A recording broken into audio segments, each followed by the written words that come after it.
আসসালামু আলাইকুম রহমতুল্লাহি ওয়া বারাকাতুহু। মাজার পূজা ইসলামে সম্পূর্ণ নিষিদ্ধ। আর যারা যারা মাজার পূজা করেন তারা অত্যন্ত আহ, তাদের মনে আঘাত লাগতেছে কেন মাজারগুলো ভাঙ্গা হচ্ছে। তো কাছে এবং দূরে যে যেখানে আছেন, আরো একটি ব্লগ ভিডিওতে আপনাদের সবাইকে স্বাগতম। আমি মোহাম্মদ আরিফুর রহমান। আজকে আপনাদের সাথে যে বিষয়টি নিয়ে কথা বলবো সেটা হচ্ছে মাজার পূজা বা মাজার ভাঙ্গার ব্যাপারে অনেকে অনেক ধরনের মন্তব্য বলেছেন, মন্তব্য করেছেন। আসলে মাজার বা কবর পূজাটা আসলে কি, সেই বিষয়ে বিস্তারিত আলোচনা করব। তো দেখেন, আমাদের মুসলমানদের ভিতরে কিছু কিছু আছে যারা, তারা মাজারের বিশাল ভক্ত। মাজারে তারা সেজদা করে, তারপরে মাজারে আরো অনেক শিরকি যে কার্যকলাপ, সেই কার্যকলাপ পুরো তারা সম্পাদন করে। আসলে আমরা জানবো আসলে মাজারটা কি। দেখেন, আল্লাহ তাআলা আমাদের ইসলামটাকে খুব সহজ করে বুঝার এবং সবার মাঝে শান্তিপূর্ণভাবে দিয়েছেন। আমরা হয়তো অনেকেই জানি না, অথবা জানলেও আমাদেরকে এমনভাবে ব্রেনটা ওয়াশ করে দিয়েছে, যারা মাজারের নামে ব্যবসা করতেছে, আমরা অন্ধ হয়ে গেছি। দেখেন, একটা হাদিসে আসছে, রাসূল করিম সাল্লাল্লাহু আলাইহি সাল্লামের যুগে তখন থেকেই বলা হয়েছে যে রাসূল করিম সাল্লাল্লাহু আলাইহি সাল্লাম নির্দেশ দিয়েছেন আলী রাদিয়াল্লাহু তাআলা আনহুকে, আলী যত উঁচু কবর এবং মাজার আছে সবগুলো মাটির সাথে মিশিয়ে দাও, মাটির সমান করে দাও, উঁচু কবর রাখা যাবে না। এখন আপনার আমার চেয়ে কি বেশি দামি মানুষ কি এই যে সৌদি আরব পবিত্র মক্কা নগরীতে জান্নাতুল বাকিতে অসংখ্য হাজার হাজার সাহাবী, হাজার হাজার কবর আছে, ওই সেখানে তো কোনো দান বাক্স নেই, উঁচু কোনো কবর নেই। সেখানে কি আছে জানেন? যারা গিয়েছেন তারা অবশ্যই জানেন সেখানে আছে কি, পাথর দিয়ে কোনো মতো খালি মাটি গোরস্থানটা দেখানোর জন্য চিহ্ন ফলক হিসেবে রেখে দিছে।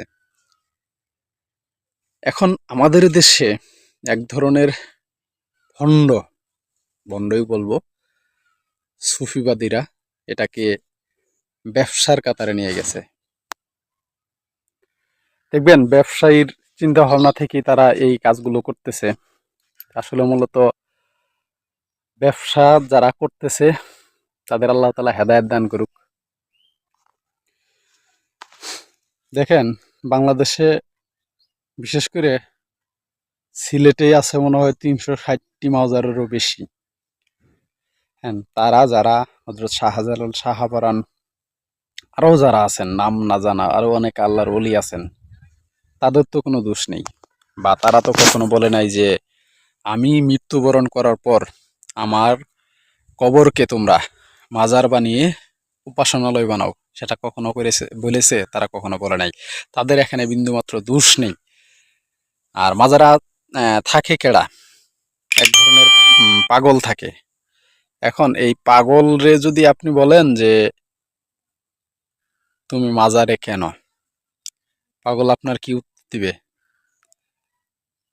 তারা কোনো কাজ কাম নাই, মাথায় জট, এই লম্বা লম্বা জট, এই লম্বা লম্বা চুল, বড় বড় চুল, মানে তারা হয়তো গোসল করে না কয়েক বছর ধরে, কয়েক মাস গোসল করে না, তাদের শরীর থেকে বিশ্রী গন্ধ।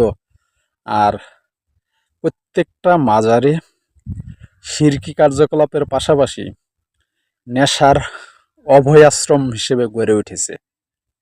এমন কোনো মাজার আপনি পাবেন না যেখানে নেশাদার দ্রব্য সেবন হয় না। নেশাদার দ্রব্য খেতে খেতে তারা একদম মানে ইসলাম থেকে বিভোর হয়ে গেছে। আর কোনো এই যে পাগল ফকির যারা আছে, যারা মাজারের সাথে রিলেটেড আছে, তাদের কখনো দেখবেন না তারা ৫ ওয়াক্ত নামাজ পড়ছে কিনা আমার জানা মতে নাই। তো তারা চাচ্ছে যে অমক বাবার, তমক বাবার হাত ধরে জান্নাতে চলে যাব। ভাই, জান্নাতটা এত সোজা না। ইসলামটা খুব সুন্দর পরিপূর্ণ জীবন ব্যবস্থা।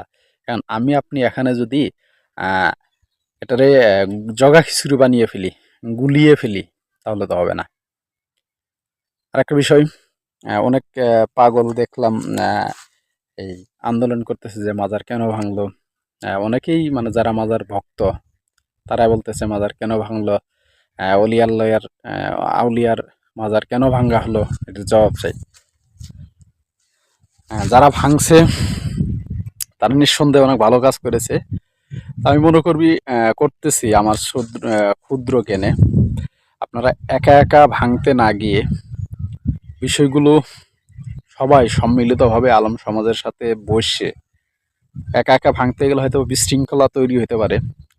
প্রয়োজনে আইন শৃঙ্খলা বাহিনীর সাথে কথা বলে এগুলো মাজারগুলোকে বিলুপ্ত করে দেন। নেশার আশ্রয়স্থল যেটা গাঁজা মদ যা আছে সব কিছু নেশা, এই যে মাজারের ভিতরে মাজার কেন্দ্রিক ব্যবসা হয়। আরেকটা গুরুত্বপূর্ণ বিষয় খেয়াল করলে হয়তো দেখতে পারবেন, মাজারে প্রত্যেকটা মাজারে আপনি দেখবেন এই লম্বা লম্বা দান বাক্স।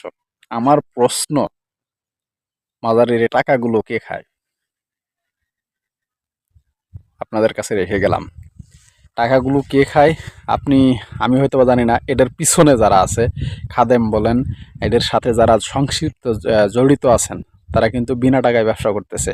এই যে মাজার কেন্দ্রিক এমনও মাজার আছে, আমরা হয়তো অন্ধভক্ত, যে যেখান থেকে যাই টাকা পয়সা যা কিছু আছে সবকিছু দান করি, এটা ওগুলো কে খায়? যে কবরে শুয়ে আছে সে কি খায়? সে কিন্তু এক টাকাও খাচ্ছে না। আসুন নির্ভেজাল সঠিক ইসলাম জানার চেষ্টা করি এবং সঠিক ইসলামিক জ্ঞান অন্বেষণ করার চেষ্টা করি। আমরা এই ভুল ভ্রান্তি থেকে আমাদের সবাইকে যেন আল্লাহ তাআলা হেদায়েত দান করে।